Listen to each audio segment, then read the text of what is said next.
Hola, te saluda el pastor Carlos Mraida. Qué bueno que te hayas conectado con nosotros. Estoy muy entusiasmado porque en los próximos minutos vas a recibir una palabra que seguramente va a transformar tu vida.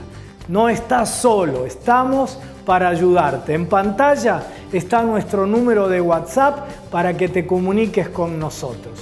Dios te bendiga. Bien. De narrativas y melodías. Por supuesto no me voy a poner a escribir ni a cantar, mucho menos. Pero ese es el título que enmarca la charla de hoy. Y en algún sentido es continuación para muchos de los que estuvieron en el Campa el fin de pasado, es continuación de algunos temas que tocamos en uno de los talleres, pero los que no estuvieron no se hagan problema, van a poder seguir tranquilamente la reflexión de hoy, pero sí lo comento porque van a haber puntos de continuidad o reforzar algunas cuestiones que tratamos en términos más prácticos en ese taller del fin de pasado. Muy bien, una de las cosas que marca las diferentes generaciones a lo largo de la historia tiene que ver con el contexto en el que vivimos, ¿sí? Mucho de lo que nos pasa y nos afecta tiene que ver con ese contexto inmediato que nos rodea, ¿sí? Contexto de orden cultural, de orden social, de orden económico. Y en ocasiones, algunos de estos elementos tienen mayor incidencia o influencia para marcarnos a las distintas generaciones. Y en ese sentido me parece que muchos de nosotros, por la edad que tenemos y en el momento histórico que nacimos en nuestro país, una de las cosas que más nos ha marcado en los últimos, pongamos, 30 años, 30 y pico de años, es el factor económico. Muchos de nosotros no hemos llegado a vivir con cierta estabilidad económica, con los precios que más o menos se mantengan algunas semanas seguidas y no tener que andar pensando que la plata se nos va entre las manos por el solo hecho de recibirla y el paso del tiempo. Y en buena medida muchos de nosotros no hemos podido ver una mejora sustancial de generación a generación, ¿sí? Quizás nuestros padres han visto mejora en su situación económica con relación a sus padres, nuestros abuelos, pero en algunos casos quizás nosotros no llegamos a identificar ese salto de mejora sustancial o que sea claramente evidente. Y ese tipo de marcas, sobre todo económicas en nuestra generación, tiene una serie de impactos en nuestra vida, en nuestra forma de abordar la vida en definitiva, ¿no? Y en muchas ocasiones caemos en la desconfianza y el descontento frente al sistema en su totalidad porque no vemos que sea legitimado ese sistema por los resultados que arroja. Muchas veces ese contexto económico en el que vivimos influencia la expectativa que nosotros tenemos respecto del futuro y cómo pensamos el futuro. Generaciones anteriores veían el futuro con expectativa, incluso hemos llegado a pensar en lo infinito del progreso económico, que no había limitación para el crecimiento y para el bienestar económico de nuestras sociedades. Pero en nuestra generación me parece que hay como un tufillo a descontento generalizado respecto del sistema, de la economía y de quienes lideran las distintas áreas de la sociedad, porque en términos concretos nos cuesta encontrar resultados que sean positivos o que de alguna manera todos podamos decir, che, esto funciona más o menos bien. Y eso por supuesto que dispara una serie de dinámicas sociales. En varias elecciones a lo largo del mundo la hemos visto en los últimos años, donde nuestras sociedades en general intentan tomar líderes que sacudan el sistema en el que vivimos, pues decimos, che, esto no sirve para nada, que venga alguien a darlo vuelta, ¿sí? Más allá de la evaluación que podamos hacer o no de algunas de las cuestiones que les estoy mencionando y de los efectos que trae, creo que es algo más o menos común que podemos poner en la conversación de hoy, es que nos sabe que algo no funciona y no vemos al menos los resultados de que un sistema funcione en nuestro entorno inmediato, ¿no? Generaciones anteriores, con un estudio más o menos asequible para la media de la sociedad, terminaba esos estudios y podía conseguir tranquilamente un trabajo, y ese trabajo iba a cubrir sus necesidades básicas e incluso iba a tener un remanente, un saldo para ahorrar y poder acceder a distintos bienes y servicios, ¿no? Si ustedes prestan atención en nuestras familias, muchos de nuestros padres y abuelos con un trabajo en un contexto fabril, con un operario más o menos calificado, le sobraban unos mangos como para poder acceder a algún tipo de propiedad. Y en muchos casos, muchos de nosotros tenemos quizás lo que podemos decir hoy, trabajos más calificados, pero no accedemos a los mismos bienes y servicios que nuestros padres o nuestros abuelos. Eso creo, más allá de que podamos obviamente tener algunas diferencias en profundizar en ese diagnóstico, me parece que más o menos esto que describo es el contexto que arroja una generación con cierto descontento o un profundo descontento respecto del sistema político, económico, institucional, etc. Pero eso lo que me interesa rescatar es que ha diseñado, nos ha armado como generación una narrativa, una melodía, según la cual, se expresa de muchas maneras, pero según la cual nos es casi imposible modificar la realidad como nos viene dada. No tenemos herramientas o capacidad para intervenir en esa realidad, modificarla, mejorarla, etc. Y esa postura genera un abordaje de la vida donde nosotros respecto del futuro no tenemos demasiada expectativa frente a los problemas que se nos presentan. Asumimos que no vamos a tener posibilidad de modificarnos, de modificar esas situaciones. Ahora, esto que creo marca de alguna manera nuestra generación, me parece que le ha sucedido al pueblo de Dios y a ciertas personas a lo largo de las historias que encontramos en la Biblia. Y vemos que de estas historias está repleta donde Dios trata con su pueblo para sacarlo de la postración, la tristeza, la frustración, el descontento más o menos crónico. Y vemos cómo el Señor interviene en varias ocasiones de esta manera para poder rescatar al pueblo de esa postración, de esa frustración crónica, de ese descontento respecto de la realidad que atravesaban. Y en definitiva vemos que muchas veces el Señor interviene para que el pueblo salga de esa situación y pueda vivir en plenitud de las promesas del Señor. Si bien nosotros sufrimos el contexto que les mencioné, para el Señor y cómo Él trata con su gente, con su pueblo, no es algo novedoso, no es un desafío nuevo.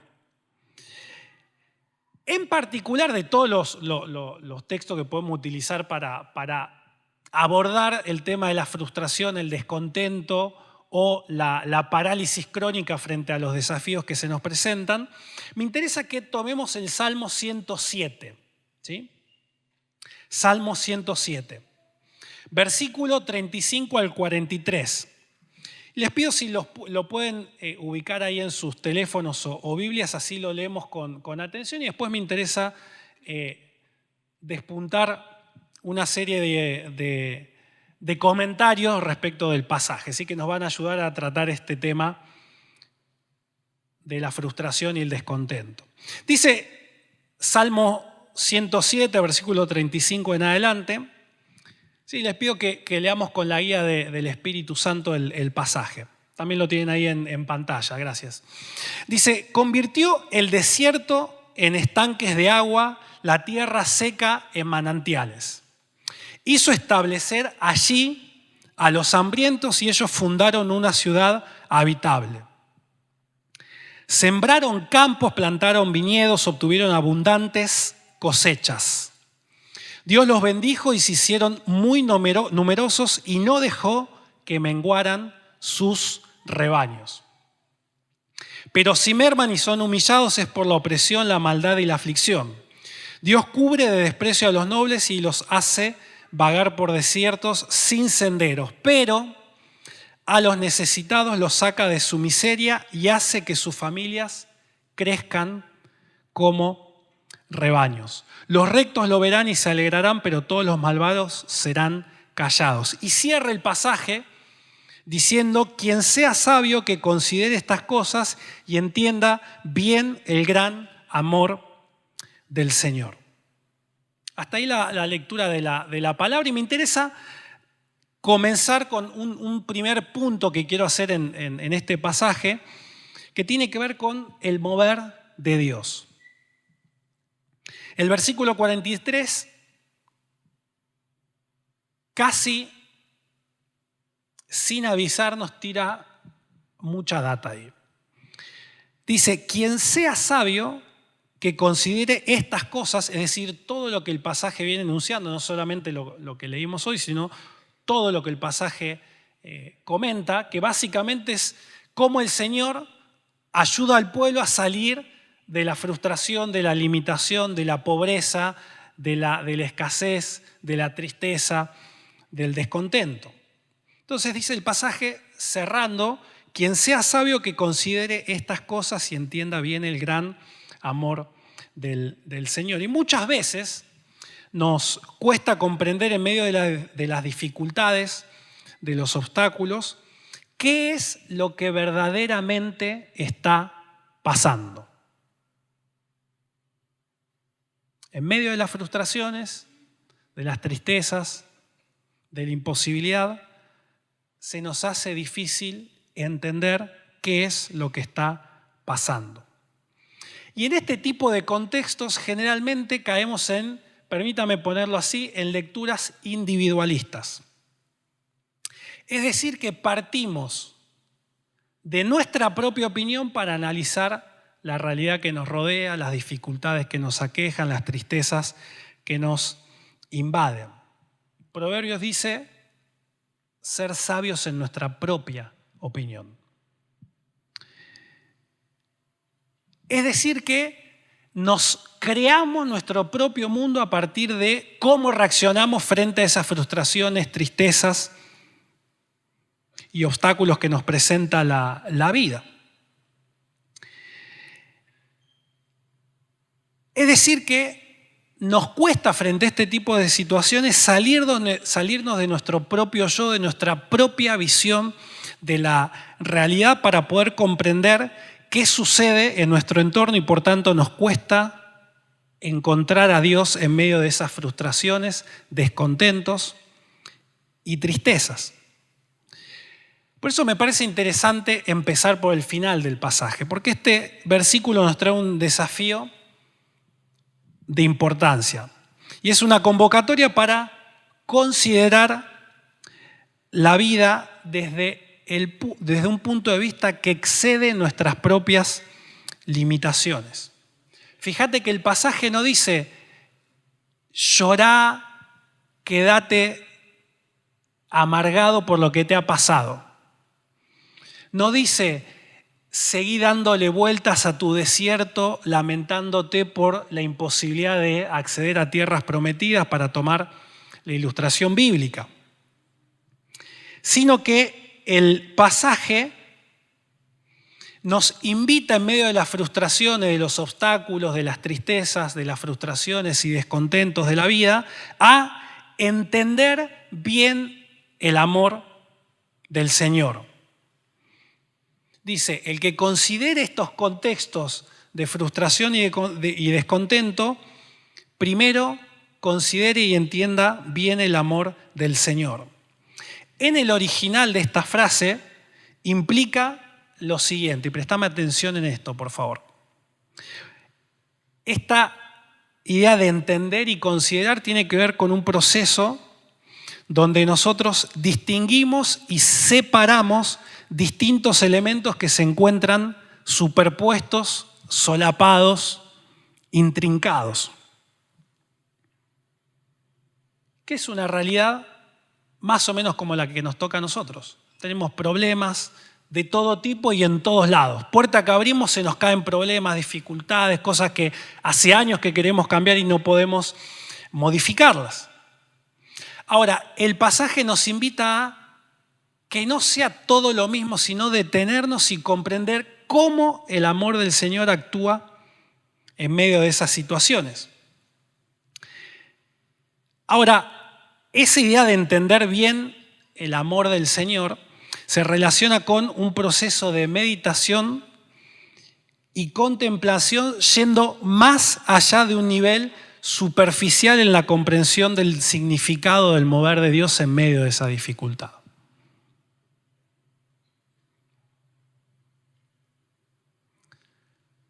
En buen criollo, el Señor me abandonó porque esto no sale, superficial. Es lo que yo pienso respecto de esa situación. Pero la palabra nos invita, en el versículo 43, a considerar esa situación y entender bien el gran amor del Señor. Lo que implica es salirse de mi propia perspectiva en medio de esa situación y pedirle al Espíritu Santo que me permita ir más profundo en lo que está sucediendo.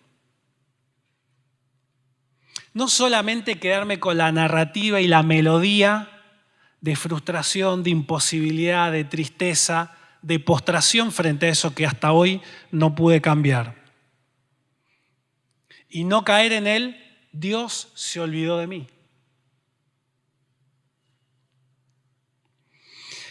La invitación, y con lo que quiero arrancar, es, frente a esa situación de angustia, de frustración, de descontento, salite de tu propia opinión.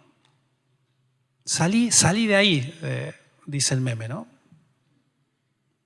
Salí de ahí. Salvo que quieras seguir dándole vueltas. Es injusto, es malo, no puede ser de esa manera, etcétera, etcétera. Sí, pero es. El punto es, ¿qué es lo que dice Dios respecto de esa situación? Y no tanto lo que nosotros pensemos que es imposible o que no se puede solucionar. Quien sea sabio considere estas cosas y entienda bien el gran amor del Señor. Y esto es central porque hoy en día carecemos de una herramienta que nos ayuda a darle sentido a la realidad. Si ustedes se fijan en algo que a mí me llamó o me está llamando poderosamente la atención, es que muchos referentes, pongámosle culturales, no de los medios tradicionales, sino algunos en redes sociales o en canales de YouTube, si ustedes se fijan, hay una búsqueda de encontrarle sentido a las cosas. O sea, hay mucha gente que está diciendo, ¿qué está pasando? No es la expresión que utilizan, ¿no? Pero ¿qué está pasando? ¿Qué está sucediendo? Y me he encontrado con mucha gente de esos canales que son hoy centrales, tienen millones de gente que está suscripta y que los ve. Esta búsqueda de sentido, es decir, no tenemos herramienta para darle sentido a lo que está pasando. Gente muy leída, muy culta, muy instruida, que de los autores, filósofos, pensadores, no les sirve como herramienta para entender qué está pasando. Y en un canal de YouTube que no es tan mainstream, pero sí tiene bastante repercusión en algunos medios, más de corte político y económico, me encontré a gente diciendo, che, estoy empezando a leer la Biblia.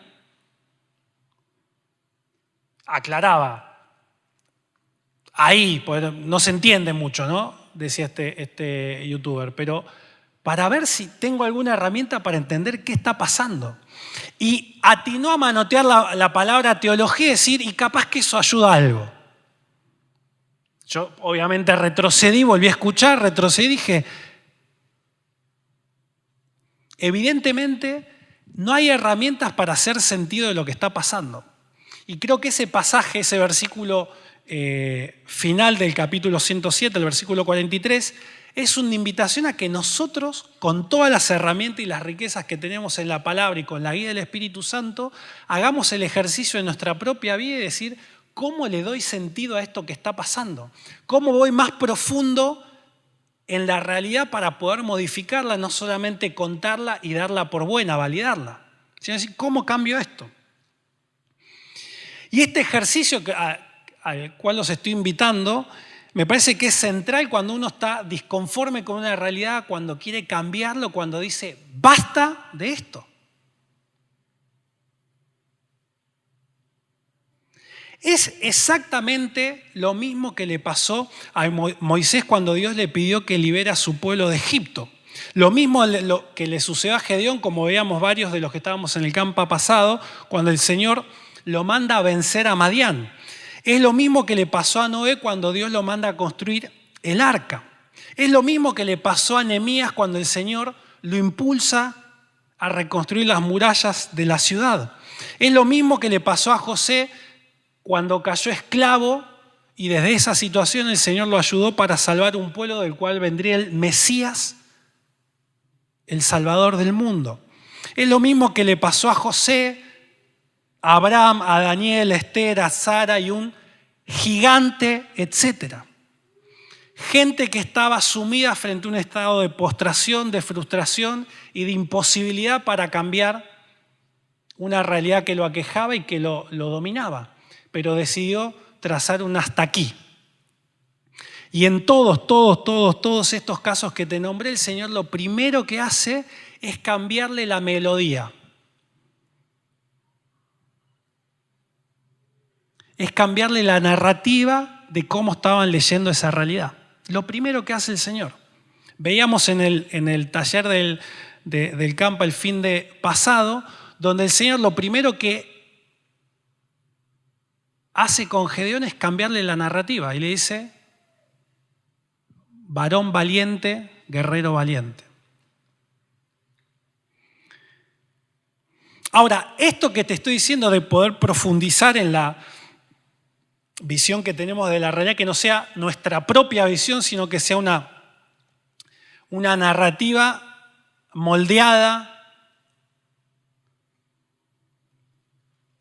tallada por la guía del Espíritu Santo y a partir de la palabra, encontramos, te diría, algo calcado ahí en 2 Corintios 4, versículos 7 al 18. No hace falta que lo busques, yo te lo voy a leer. Me voy a detener con cierta extensión en la lectura del pasaje, pero les pido que me vayan siguiendo. Es un pasaje bastante conocido. Dice Pablo, ¿no? Pero tenemos este tesoro en vasijas de barro para que se vea que tan sublime poder viene de Dios y no de nosotros. Escucha esto, tremendo es. Dice, nos vemos atribulados en todo, pero no abatidos, perplejos, pero no desesperados, perseguidos, pero no abandonados, derribados, pero no destruidos. Donde quiera que vamos, siempre llevamos en nuestro cuerpo la muerte de Jesús para que también su vida se manifieste en nuestro cuerpo. Pues a nosotros, los que vivimos, siempre se nos entrega la muerte por causa de Jesús para que también su vida se manifieste en nuestro cuerpo mortal. Así que la muerte actúa en nosotros y en ustedes la vida. Escrito está, dice Pablo, creí, por eso hablé. Con ese mismo espíritu de fe también nosotros creemos y por eso también hablamos, pues sabemos que aquel que resucitó al Señor Jesús nos resucitará también a nosotros y con Él nos llevará junto con ustedes a su presencia. Todo esto es por el bien de ustedes para que la gracia que están alcanzando a más y más personas haga abundar la acción de gracia para la gloria de Dios. Por tanto, no nos desanimamos. Al contrario, aunque por fuera nos vamos desgastando, por dentro nos vamos renovando día tras día. Pues los sufrimientos, Escuché esta perspectiva eterna. Pues los sufrimientos ligeros y efímeros que ahora padecemos producen una gloria eterna que vale muchísimo más que todo sufrimiento. Así que no nos fijamos en lo visible, sino en lo invisible, en lo eterno. Ya que lo que se ve es pasajero, mientras que lo que no se ve es eterno.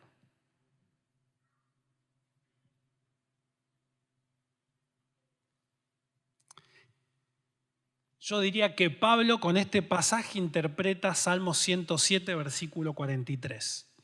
Lo desarrolla. Quien sea sabio, que considere estas cosas y entienda bien el gran amor del Señor.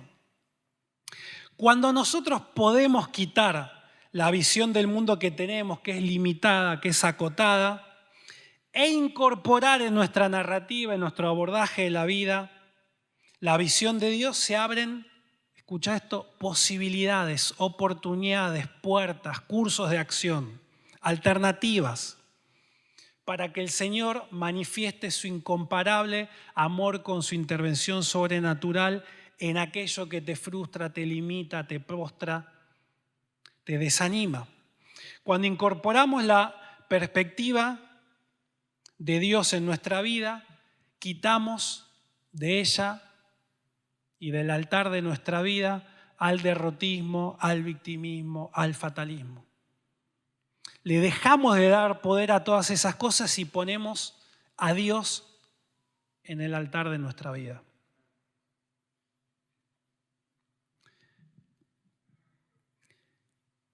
Casi que podríamos terminar ahí. Voy a avanzar un poquito más. Fíjate el versículo 35 y 36 lo que dice. Y yo quiero que con lo que vamos a comentar en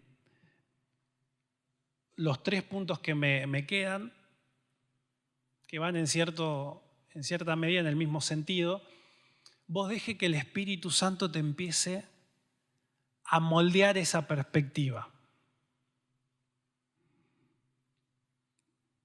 En buena medida, mucho de lo que ministraron los chicos en la alabanza tiene que ver con recibir del amor de Dios, que se caigan velos y poder incorporar una perspectiva de fe, de posibilidad respecto del futuro. Dice el versículo 35 y 36 de ese Salmo 107, convirtió el desierto en estanques de agua, la tierra seca en manantiales. Hizo establecer allí a los hambrientos y ellos fundaron una ciudad habitable. ¿Qué convirtió en estanques de agua? El desierto. ¿En qué convirtió la tierra seca? En manantiales. ¿Quiénes fundaron ciudades habitables? ¿Quiénes? Los hambrientos.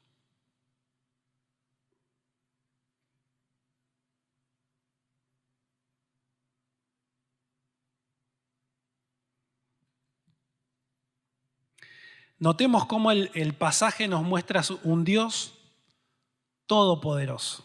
Esta parte del pasaje tiene aires de familia con la oración de Ana cuando pudo concebir y tener a Samuel. Es una expresión de la soberanía de Dios transformando nuestra vida más allá de vos y de mí, más allá de las limitaciones que tenemos. ¿Quiénes fundaron ciudades habitables? Los que estaban en miseria.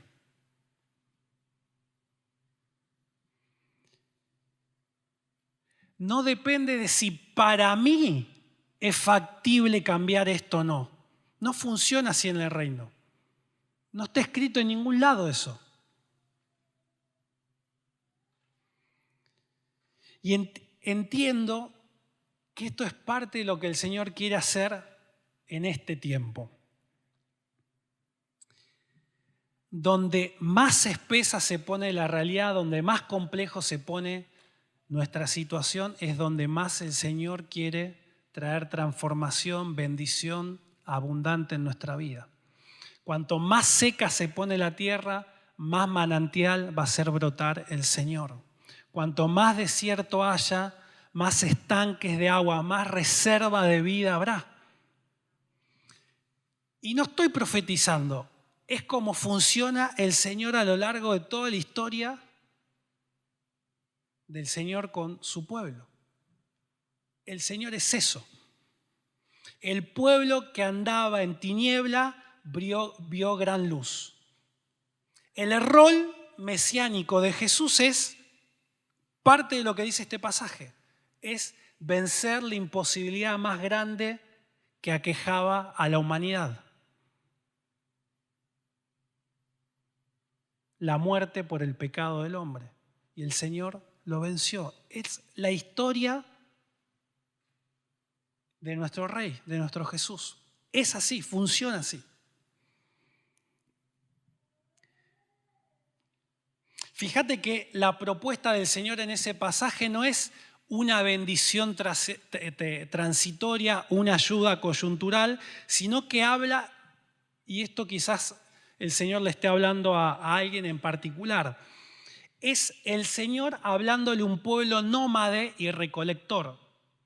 Es decir, gente que andaba en tiendas y moviéndose de acuerdo a las necesidades, recolectando alimentos, frutos, por doquier. Y en parte, la historia del pueblo del Señor en el Antiguo Testamento es pasar de ser un pueblo nómade y sin tierra a un pueblo que funda ciudades y establecido en la tierra que su Señor le había prometido. Ese es el contexto inmediato del pasaje, de lo que implicaba para quienes recibían ese mensaje en aquel entonces. Entonces, el Señor hace foco hoy no solamente en una bendición transitoria, en una ayuda coyuntural, sino que lo que está queriendo transmitirte es una idea de establecerte en una tierra. Dice, los hambrientos fundaron ciudades habitables. Es salir de lo transitorio, lo coyuntural, y establecerte en lo sólido, consistente, para que habites eso que el Señor te ha prometido.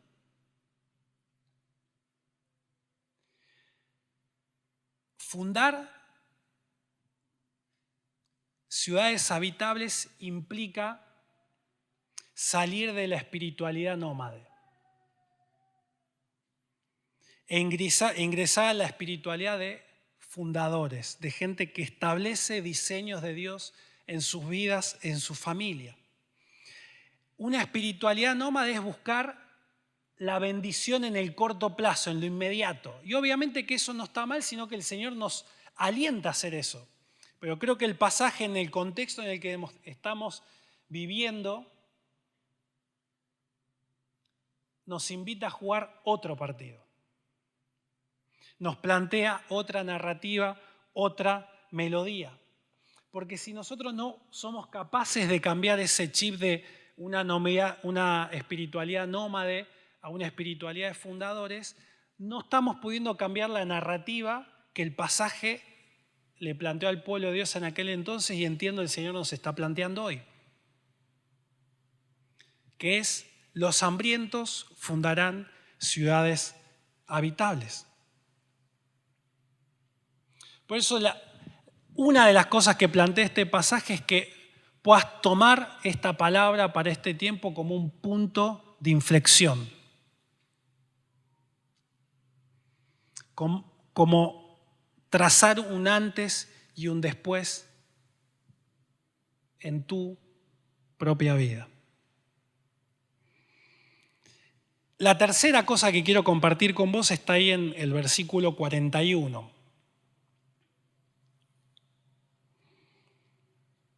Dice, pero a los necesitados los saca de su miseria y hace que sus familias crezcan como rebaños.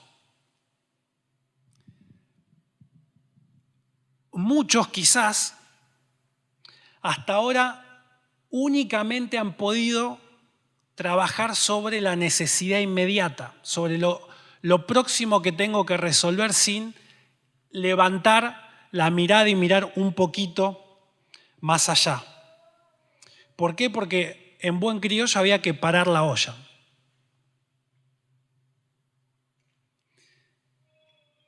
Pero lo que el Señor nos invita a hacer en ese pasaje, versículo 41, es que nuestras familias crezcan como rebaños. Ahora, en este punto, lo que plantea el pasaje no es una salida coyuntural de la necesidad, sino establecerse en un nuevo tiempo. No de cubrir lo inmediato de lo que necesito, sino establecerse en un nuevo espacio.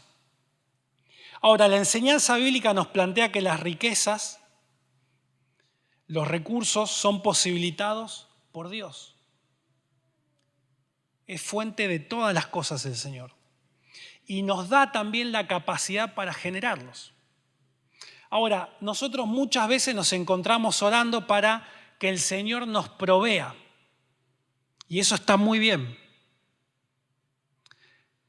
Pero creo que podríamos empezar a cambiar la oración y decir al Señor, dame la capacidad para generar los recursos. Que creo es lo que la visión que plantea el pasaje. Es otro juego.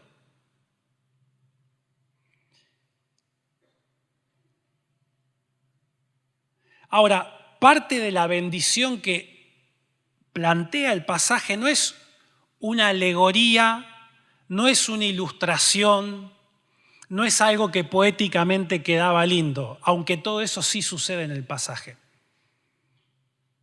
Pero lo que está detrás del pasaje es que Dios a su pueblo se manifiesta, entre otras cosas, por medio de su economía. Esta gente vivía de eso. En un contexto desértico, estanques y manantiales era fundamental. Y en esta transición de un pueblo nómade a uno agricultor y ganadero, es clave el rebaño, es clave lo que vamos a ver más adelante de sembrar y plantar viñedos. Y el Señor no es que le pegue una vuelta poética para transmitir una verdad. Literalmente los que escuchaban esto eran, me doy vuelta y mis rebaños van a crecer. Me doy vuelta y voy a tener manantiales brotando en mis campos.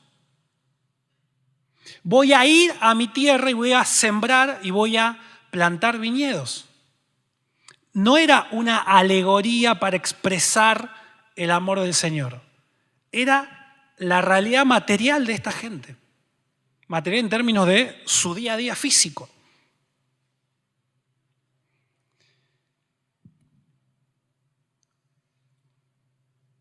Por eso creo que tenemos que hacer, me parece, sentido de lo que plantea el pasaje y ver cómo eso lo traducimos a lo que son nuestros rebaños, nuestros manantiales, nuestros estanques, nuestros campos.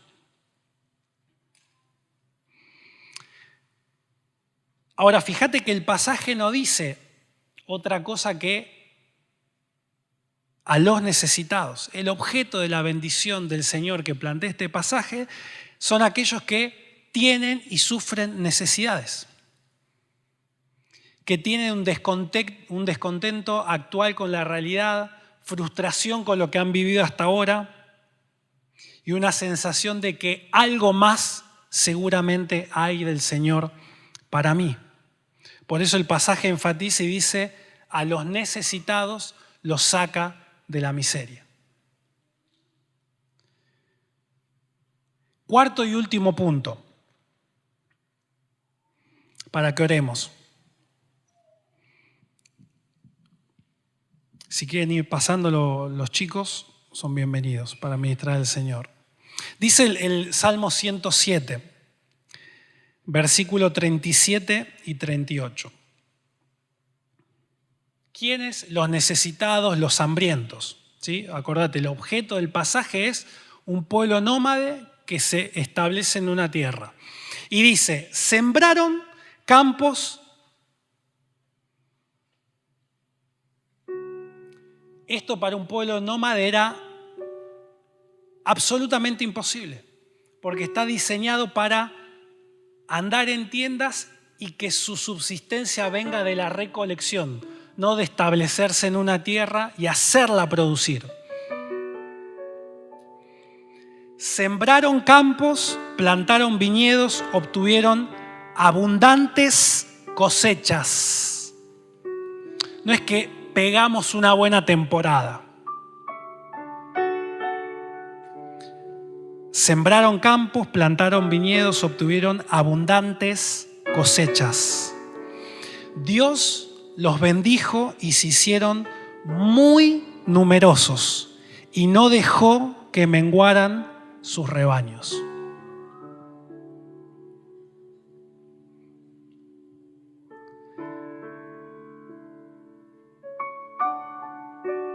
Creo que parte de lo que el Señor quiere hacer, además de suplir nuestras necesidades inmediatas, es construir en nuestras vidas capacidades para poder generar abundantes cosechas.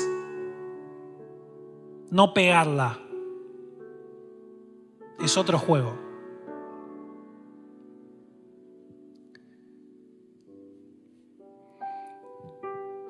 Y esto implica profundos cambios primeramente en nosotros. No en la realidad, en el contexto, en nosotros. Porque es una mudanza del Juan de hoy al Juan de mañana. Una mudanza completa. Pasar de nómade a fundador de ciudades habitables, donde sembramos, plantamos viñedos y producimos abundantes cosechas. Ponete de pie si oramos, por favor. Esta palabra que te compartí hoy la recibí 1 de enero, 7 de la mañana. Y fue mi momento, mi actitud fue ir a agradecer al Señor. Y me encontré con este pasaje. Y te debo confesar que hace bastante tiempo que no quedaba tan asombrado por un pasaje de este calibre. Y fueron dos horas y algo más donde el Espíritu me hacía sentir un peso por la profundidad y el impacto que tenía esa palabra. Lo único que pude atinar al final, es apuntear eso, ponerlo a un costado y decirle, Espíritu Santo, guíame en esta nueva etapa. Y a partir de ese 1 de enero hasta acá, me fui cruzando con gente que me pedía hablar, me pedía oración o comentar algunas cosas.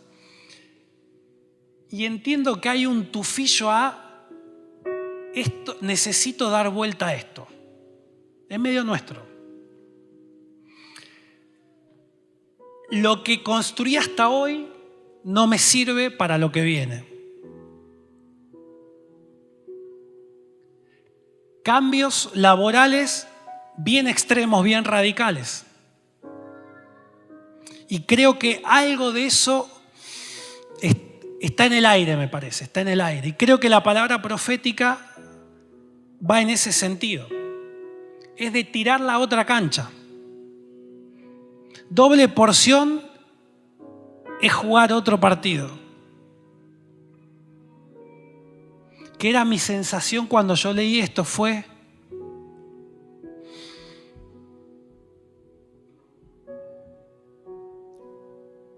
¿a quién le estás hablando? Y yo quiero que recibas esta palabra como parte del Señor, pero no la tamices con tu propia opinión, porque la vas a limitar. Lo que atiné a orar frente a ese peso que sentía en el espíritu fue: Señor, no quiero ni reflexionar yo sobre la palabra para no limitarla, es que tu Espíritu Santo haga. Boceté para tener una guía de oración. Creo que lo que hoy te compartí es un espesor de 1 milímetro de lo que hay abajo de esta palabra. Es una superficie para que vos te metas. Hay tanto del Espíritu para tu vida ahí, tanto. Permitime ahora con este marco volver a leer el pasaje para orar por ustedes, ¿sí? Antes déjame que te lea dos versículos del pasaje. El versículo 1 dice: den gracias al Señor porque Él es bueno. Su gran amor perdura para siempre. El versículo 21 es como que faltan palabras para expresar el amor del Señor. Dice: den gracias al Señor por su gran amor, por sus maravillas en favor de los hombres.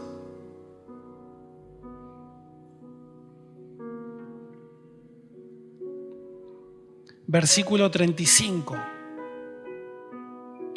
Convirtió el desierto en estanques de agua, la tierra seca en manantiales. Estanque es stock, es reserva. Manantial es flujo del Espíritu. Hizo establecer allí a los hambrientos y ellos fundaron ciudades habitables. Sembraron campos, plural. Plantaron viñedos. Obtuvieron abundantes cosechas. Dios los bendijo y se hicieron muy numerosos y no dejó que menguaran sus rebaños. Pero si merman y son humillados es por la opresión, la maldad y la aflicción. Dios cubre de desprecio a los nobles y los hace vagar por desiertos sin senderos. Pero, a los necesitados,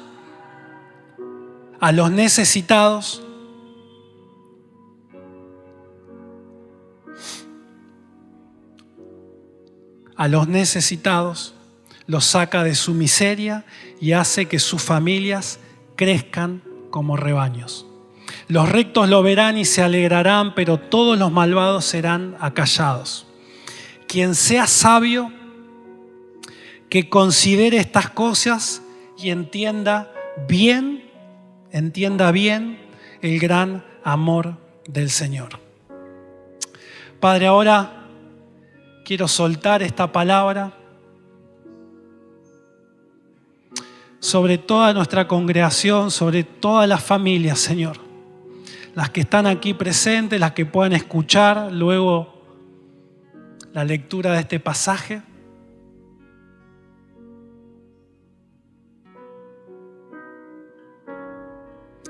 Se multiplicarán como rebaños.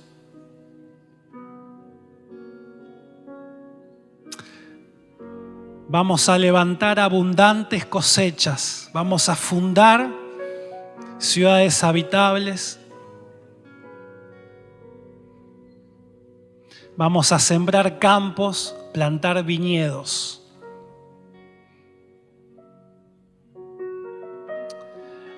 Ahora en el nombre de Jesús, Señor, soltamos esta palabra para todas las familias de nuestra congregación, para las futuras familias que están aquí también representadas, nuestros chicos, para que la narrativa no sea la del contexto temporal que estamos viviendo, sino que sea una narrativa eterna.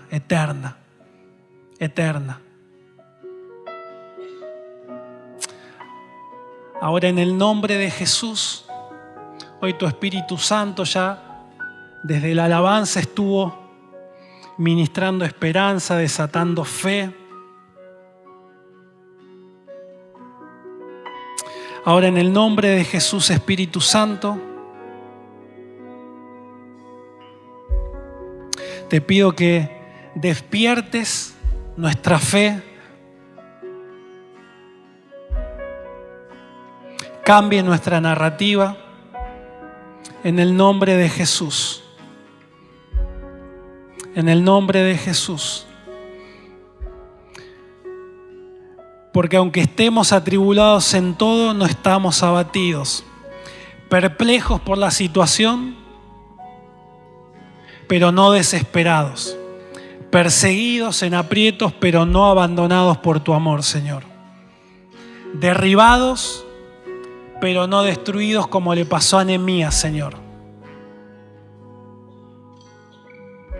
Ahora en el nombre de Jesús, en el nombre de Jesús, mujeres y varones valientes que creen esta palabra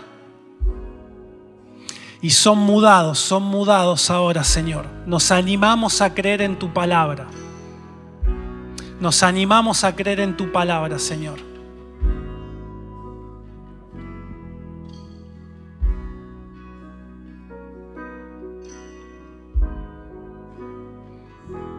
Ahora, Señor, esa desesperación por lo que no se está dando, vos la convertís en esperanza, en expectativa. Sea ese trabajo, ese recurso, ese negocio nuevo. Manantiales en medio del desierto, Señor, en el nombre de Jesús, en el nombre de Jesús, en el nombre de Jesús. Levanta tus manos al Señor y da gracias por su eterno amor, por su eterno amor.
están cayendo y puedo ver con claridad. Mi fe se enciende, mi fe se está encendiendo hoy. Esa es mi seguridad. Me vuelvo a levantar. Mi fe se enciende, mi fe se está encendiendo hoy. Y hoy me vuelvo a levantar. Nos volvemos a levantar. Esa es nuestra esperanza. Esa es nuestra esperanza. Esa es nuestra declaración. Y hoy me vuelvo a levantar. Lo decimos una vez más. Mi fe se está encendiendo hoy. Arde por él, arde por él. Y hoy me vuelvo a levantar. Mi fe se enciende, mi fe se está encendiendo hoy. Y hoy me vuelvo a levantar. No importa todo lo que cueste, tu presencia vale mucho más.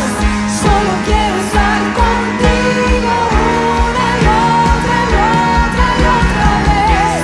No importa todo lo que cueste, tu presencia vale mucho más. Solo quiero estar contigo una y otra y otra y otra vez. No importa todo lo que cueste, tu presencia vale mucho más. Solo quiero estar contigo una y otra y otra y otra vez. No importa todo lo que cueste, tu presencia vale mucho más. Solo quiero estar contigo una y otra y otra y otra vez. Una y otra vez, una y otra vez. Tus palabras son verdad y vienen una y otra vez, una y otra vez, una y otra vez. Tus cuerdas de amor sobre nosotros, una y otra vez, una y otra vez.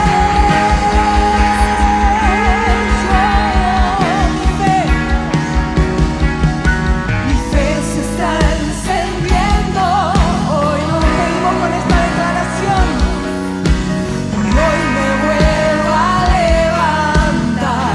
Mi fe se enciende, mi fe se está encendiendo hoy. Hoy me vuelvo a levantar. Y hoy me vuelvo a levantar. Una vez más. Mi fe se está encendiendo hoy. Y hoy me vuelvo a levantar. Amén, amén, amén. Qué bueno que hayas compartido este tiempo con nosotros. Si lo que recibiste añadió valor a tu vida, compartilo con alguien más. Queremos ser de ayuda para la mayor cantidad de personas posibles y vos podés ser el canal que Dios use para bendecir a otros. Si todavía no te suscribiste a nuestro canal, hacelo ahora, tocando la campanita allí en tu dispositivo. Así vas a poder recibir la información de otros contenidos que seguramente te ayudarán y te harán crecer. Y si vivís en Buenos Aires o en Gran Buenos Aires, nos encantaría conocerte personalmente. Estamos en la Avenida Independencia 1555 de la ciudad de Buenos Aires y nuestros encuentros regulares son los sábados a las 20 horas y los domingos a las 11. Te esperamos.